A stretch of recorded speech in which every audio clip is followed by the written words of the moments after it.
Depois de Salmos, tá? Provérbios no capítulo 14, no versículo 20, e depois 14 e 27.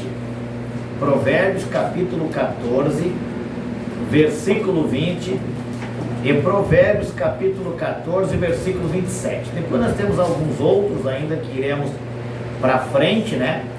Mas, aleluias, vamos fazendo as leituras conforme Deus colocar no nosso coração, né?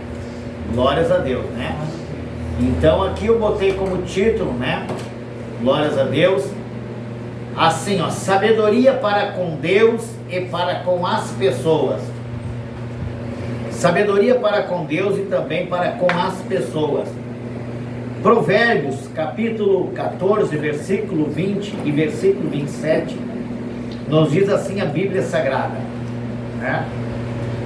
O pobre é aborrecido até do companheiro, mas os amigos dos ricos são muitos. O 27 nos diz assim: o temor do Senhor é uma fonte de vida para preservar do laço da morte. Repito novamente o 27. O temor do Senhor é uma fonte de vida para preservar dos laços da morte. Depois nós vamos fazer algumas outras leituras, mas quero nesse estudo aqui começar a esmiuçar. Nós vamos orar mais uma vez. Vamos começar a esmiuçar e vamos fazer uma análise também da nossa vida cotidiana e também na vida das pessoas, e onde é que nós estamos enquadrados e onde é que as pessoas também estão enquadradas, né? Nesses versículos de Provérbios, do qual escreveu, né, o sábio Salomão. Vamos então orar mais uma vez, na medida do possível que o Espírito Santo vai aqui nos orientando. Nós vamos abrindo nosso coração e vamos ministrando a palavra para que os irmãos possam entender e compreender se realmente só nesses dois versículos aqui Deus já não está falando conosco através da sua palavra, né? Vamos orar. Altíssimo e soberano Deus, todo-poderoso, Criador dos céus e da terra, mais uma vez, Paizinho querido, eu chego na tua presença, já estou sentindo a tua presença aqui, Senhor, nessa noite. Querido e amado Espírito Santo, nosso amigo, nosso professor, tu és o nosso professor, Espírito Santo. A palavra do Senhor foi inspirada por ti, Espírito Santo. Se não fosse a tua pessoa, Espírito Santo, não tinha inspiração nessa palavra tão maravilhosa. Tu que inspiraste os profetas, os apóstolos, os discípulos, e que quero te pedir nessa noite, Espírito Santo, nos inspira também, que ao abrir nossos lábios, Espírito Santo, venha nos impulsionar, venha colocar as palavras do nosso Deus na nossa boca, no nosso lábio, para que possamos falar para com a igreja do Senhor.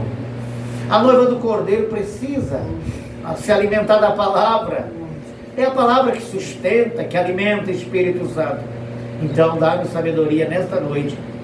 É tudo que eu te peço, meu Deus, também, em nome do teu Filho, amado Jesus Cristo.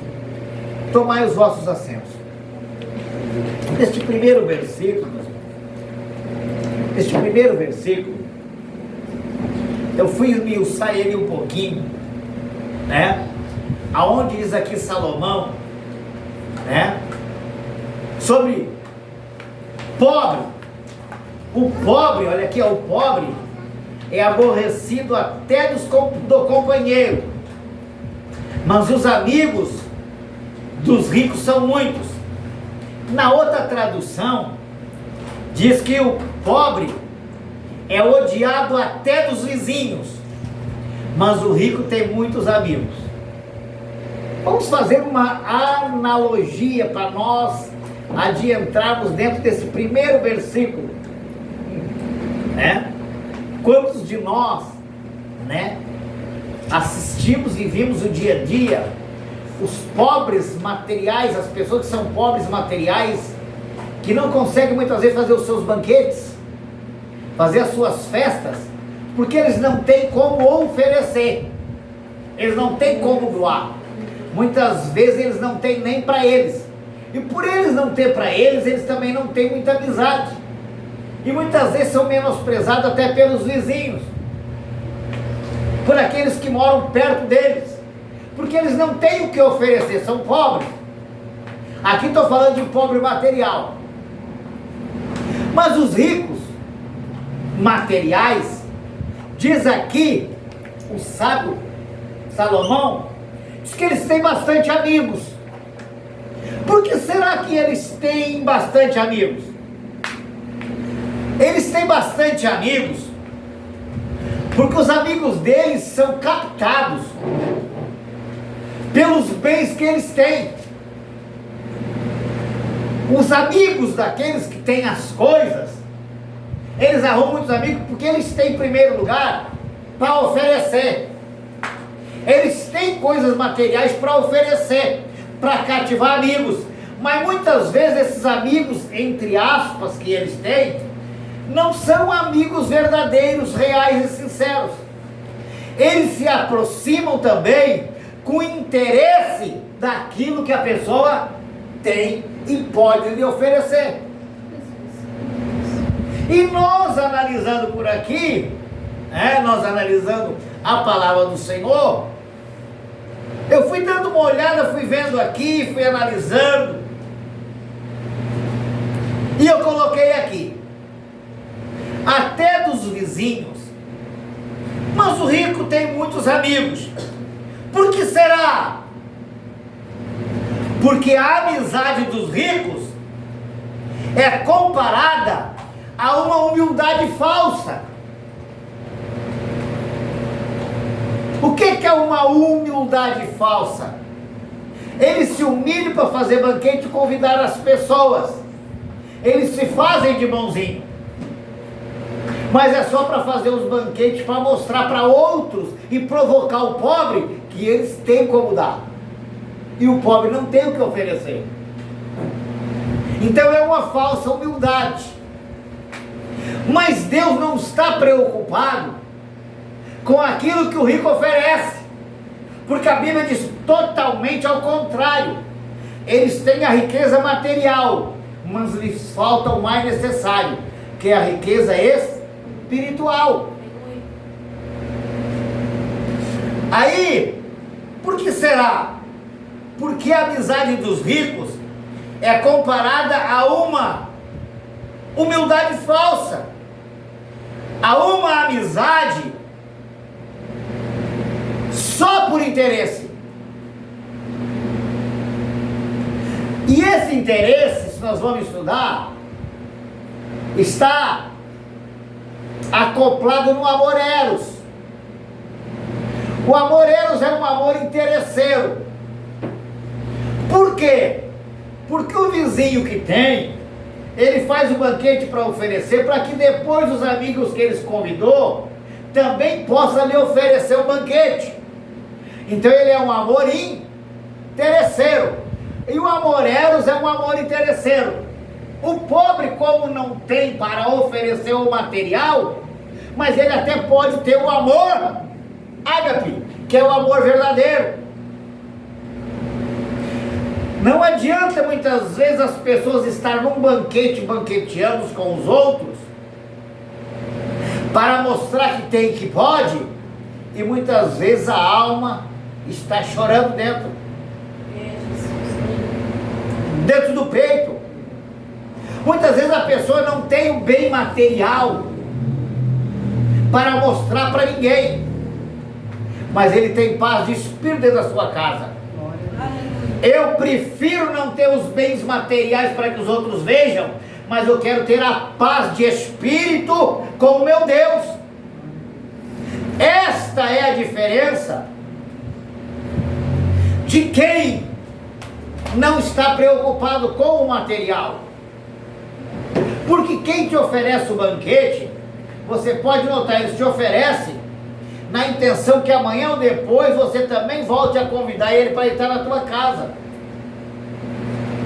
Mas tem gente que vai fazer um banquete na tua casa para só analisar como é que é a tua vida, como é que é o teu lar, e quem são as pessoas que estão cercando a tua volta.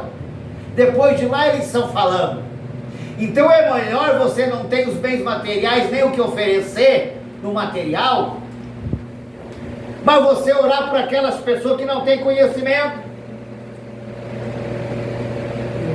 E aí no capítulo de Provérbios 14 e 27, que nós já lemos, e eu vou fazer questão de ler de novo, que nos diz assim, ó: o temor do Senhor,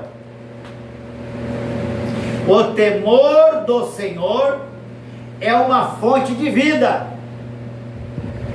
para preservar do laço da morte. Esse temor aqui, irmãos, não é temor de medo, ficar com medo de que Deus possa pesar a mão, por isso que a pessoa vai servir a Deus, não. Esse temor é um respeito para com a santidade do nosso Deus.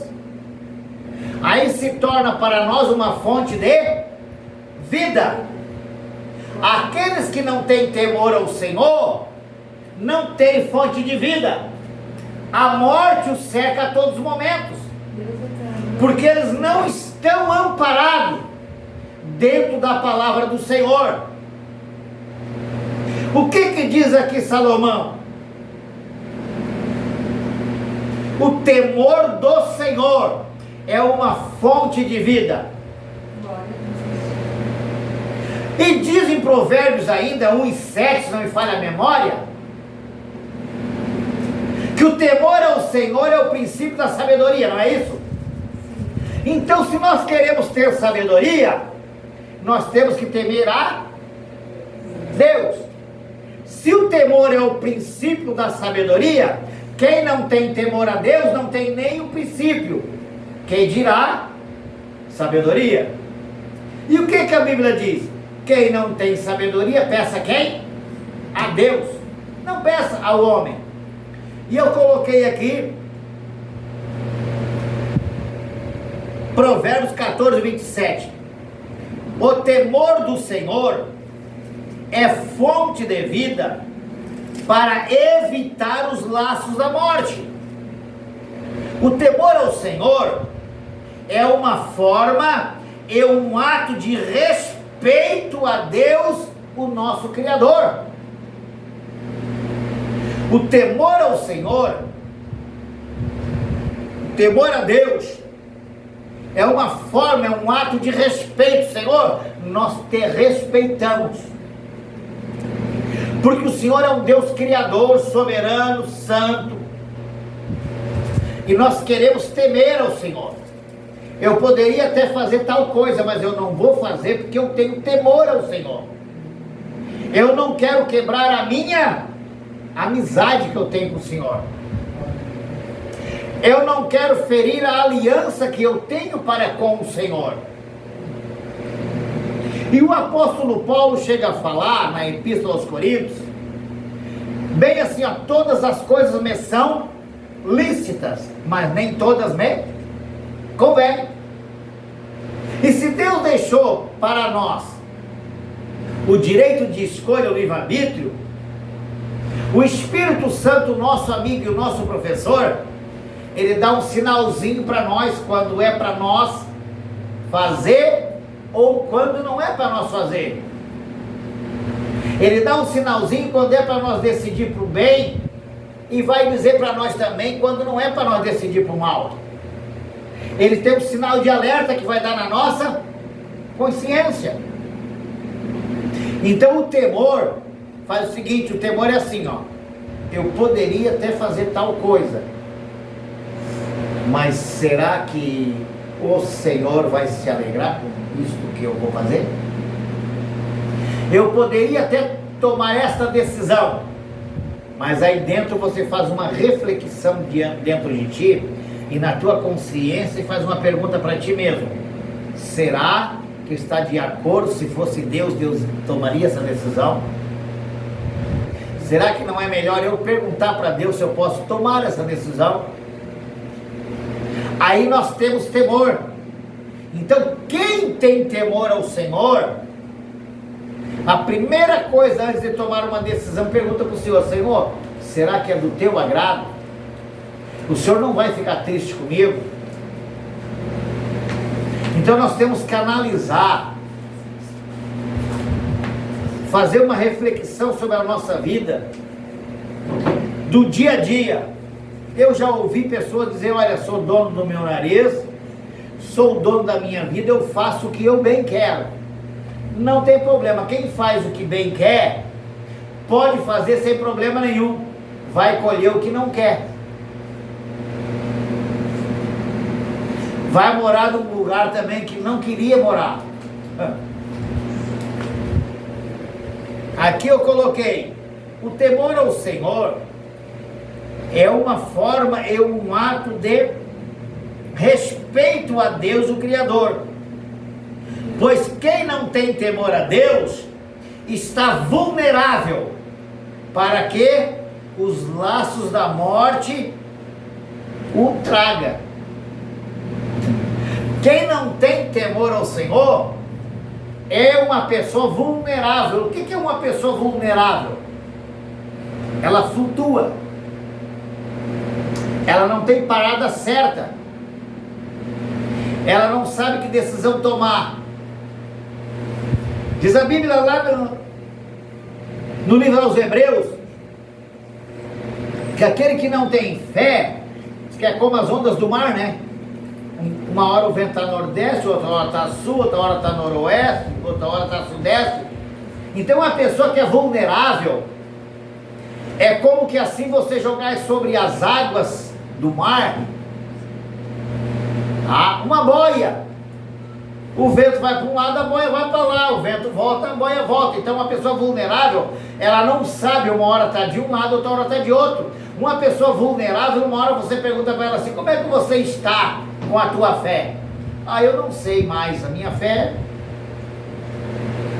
não estou mais acreditando em Deus.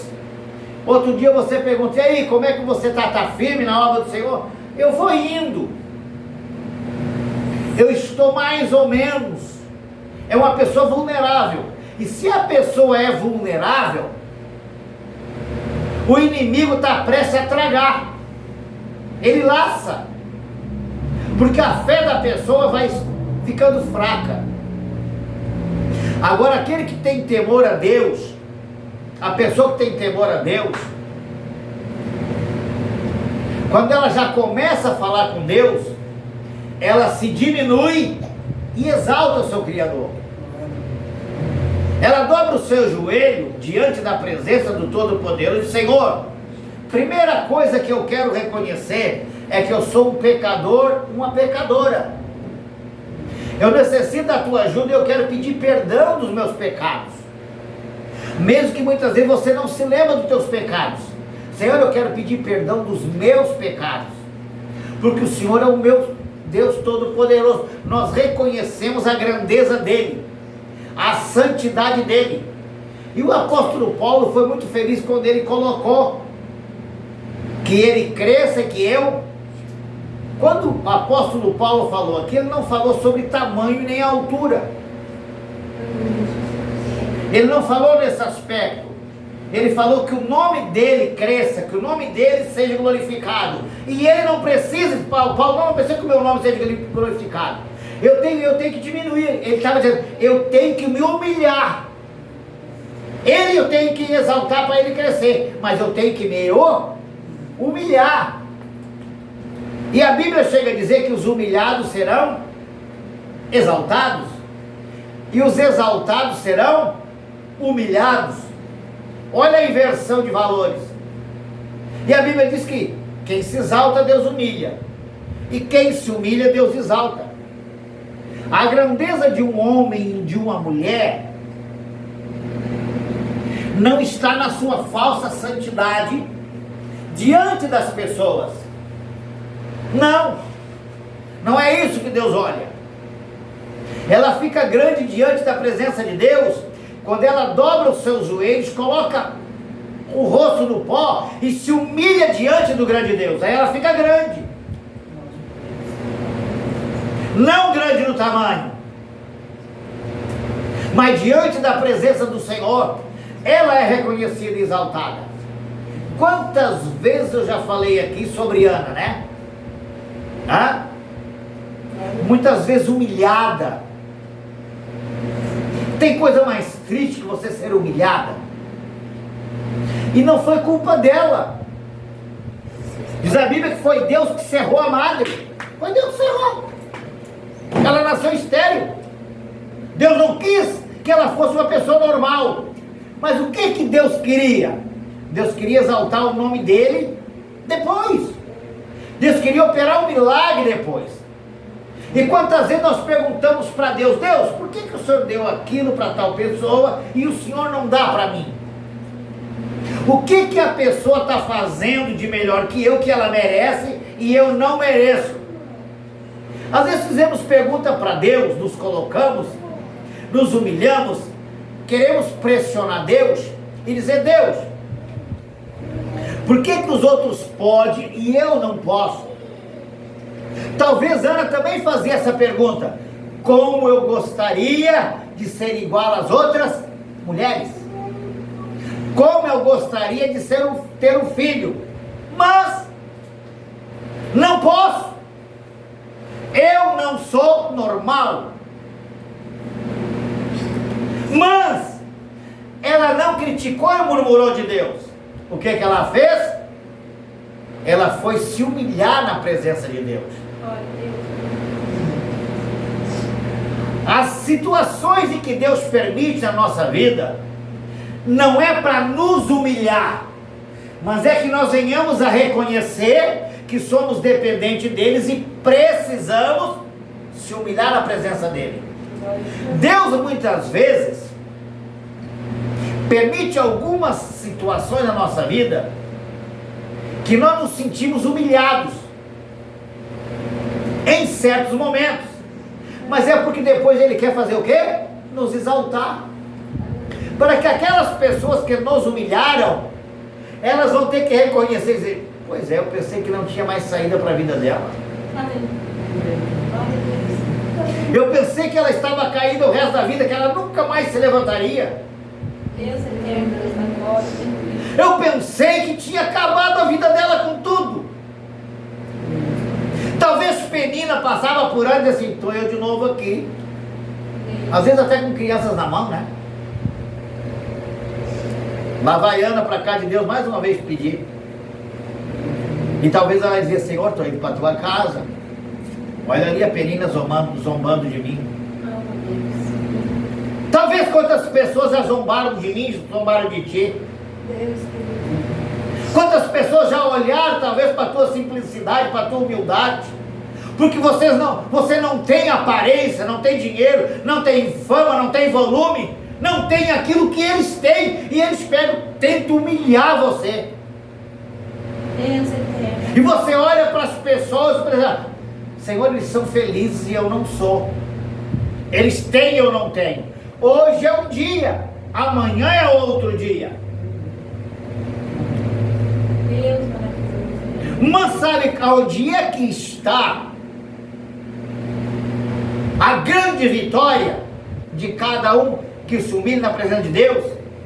Quando a pessoa toma uma decisão.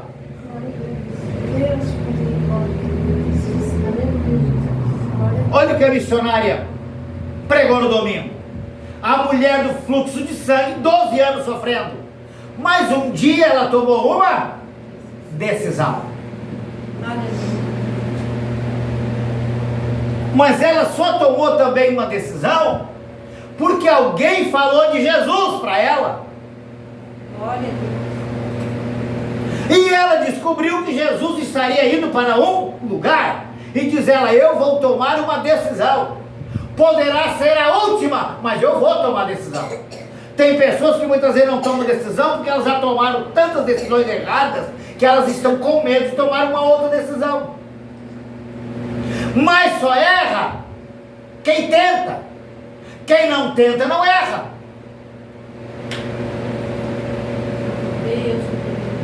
E ela diz: hoje eu vou ter com ele, e eu vou tocar na hora das suas vestes. Se chama o quê? Humilhação. Enquanto os outros estavam de pé na volta, ela estava. Sabe onde é que está o nosso segredo?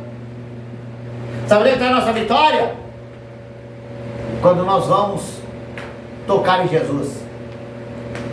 Sabe por que muitas pessoas não recebem a sua vitória? Porque elas ouvem falar de Jesus, missionária, mas elas não vão em busca de Jesus. Deus.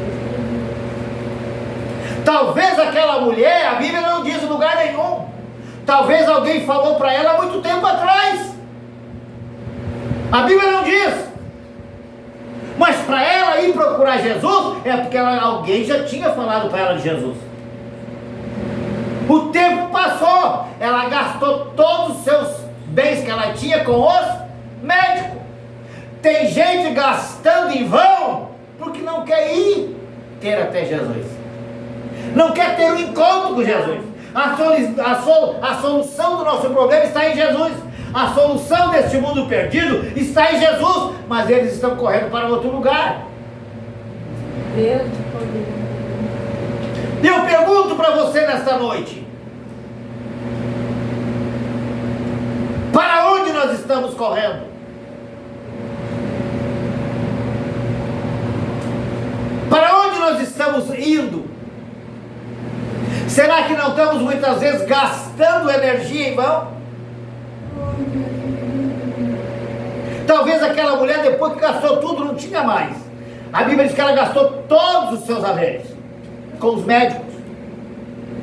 Os médicos são uma fonte inesgotável. Enquanto você tiver dinheiro, eles vão te tirando dinheiro. Mas aí um dia ela tomou uma decisão. A vida dela foi mudada a partir de uma decisão. Tem pessoas que não mudam a sua vida porque elas não são capazes de tomar uma decisão. O próprio Senhor Jesus Cristo, Ele disse assim: aquele que não deixar pai, mãe, marido, mulher, filho, filha, por amor de mim, não é digno de mim. Isso se chama decisão. Diz a Bíblia que ele vai indo ali pela beira do mar da Galileia, encontra Pedro e André. Diz ele: vem e segue-me. Eles não viraram apóstolos e discípulos de Jesus por acaso. Eles tiveram que tomar uma decisão. Diz que ele passou pela coletoria, estava ali, coletoria que arrecadava imposto ali, estava Levi é Mateus, disse: segue-me. Abandonou o missionário o emprego e foi com Jesus. Teve que tomar uma decisão, e tem decisão da nossa vida que pode ser única. Aleluia. Tem coisas que não podemos esperar para amanhã, tem que ser hoje. Aleluia. Para Deus também não é diferente. O que mais nós vimos hoje são as rodinhas de amigo. Eu li aqui as rodinhas de amigo daqueles que têm os banquetes para oferecer, para mostrar para as pessoas que eles têm algo. Esse algo que eles têm não preenche o vazio da alma, que muitas vezes está chorando. Vou passar à frente aqui um pouquinho. Vamos agora para Provérbios, capítulo 15, versículo 1. Vamos ver o que diz aqui, Provérbios, capítulo 15, versículo 1. Preste bem atenção. Provérbios, vira a página aí, capítulo 15, versículo 1. Diz aqui: a resposta branda desvia o furor, mas a palavra dura suscita a ira. Ó, a resposta branda desvia o furor, mas a palavra dura suscita a ira. E eu coloquei aqui, né? Quantas vezes não respondemos de forma adequada àquilo que as pessoas nos perguntam. Principalmente na vida dos casais, dos pais, dos filhos. A mãe faz uma pergunta para o filho, para a filha, e eles não são capazes de dar uma resposta branda de volta. Eles já estão irados, revoltados, ou muitas vezes os pais, quando vão fazer uma pergunta para os filhos, já faz uma gritaria. A pergunta já é uma pergunta com agressividade, gritando para o filho e para a filha. A resposta deles não pode ser branda. A resposta já vem de volta com raiva, com ira, com revolta. Agora, se a pessoa te faz uma pergunta adequada e com calma, é quase 100% certo que vai receber a resposta também com calma. Mas tem pessoas que não sabem nem fazer a pergunta. Elas já fazem a pergunta induzindo ou acusando a pessoa, como um auto de provocação. E a pessoa que está ouvindo a pergunta já se sente ofendida. E já responde também, já responde de uma forma agressiva. Mas se a pergunta for uma pergunta bem colocada, e olha aqui, ó, a resposta branda, não é a pergunta, mas é a resposta. Se uma pessoa está irada, revoltada com você, e chega gritando no ambiente que você está, e você com bastante calma diz assim: peraí, calma, fica tranquilo, tenha paciência, tudo vai dar certo. Esmiuça os ossos daquela pessoa, ela para de gritar, a sua consciência trabalha na sua memória, na sua mente, e daqui a pouco ela leva um choque. Eu quis agredir as pessoas com as minhas palavras verbais, agora ela mandou calmar. Eu disse até para ofender ela, mas ela está em paz, respondeu com palavras brandas. A resposta branda desvia o furor, mas a palavra dura suscita ira. Quer ver uma pessoa ficar brava? É você não ter coragem muitas vezes de dizer aquilo que você queria dizer. Então você joga só uma palavra no ar, a palavra dura, com o tipo de ofender a pessoa, como se diz no palavreado, uma indireta, e a pessoa capita no ar, fica revoltada, porque ela entendeu que